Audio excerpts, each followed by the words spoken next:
दिवसाची सुरुवात छान झाली ना तर पूर्ण दिवस छान जातो. माझ्या तर दिवसात सुरुवात खूप छान झाली म्हणजे पावसाच्या आगमनाने वगैरे.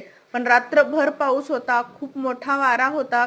हे जांबाचं झाड ते सहन करू शकलं नाही. त्याचे पहाटे इकडे-तिकडे टाकून आराम करत होतं ते. आमच्या बाल्कनीमध्ये पण त्याचे पहाटे पडलेले होते.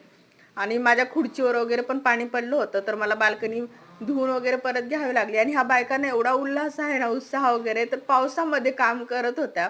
नंतर काय पाऊस चालू आहे म्हटलं तर काहीतरी बेस्ट खायला पाहिजे, तर मी लाईट फूडच केलं होतं. म्हणजे ब्रेड सँडविच केलं होतं, त्यासाठी ग्रीन चटणी बनवली. मी ब्रेड सँडविच तर काही तुम्हाला दाखवू शकत नाही, कारण पाऊस आमच्या बाल्कनीच्या साईडनीच येत होता आणि माझ्या खिडकीमधून माझ्या गॅस स्टोवर लागतो, म्हणून मी खिडकी बंद करून माझा स्वयंपाक पटकन करून घेतला.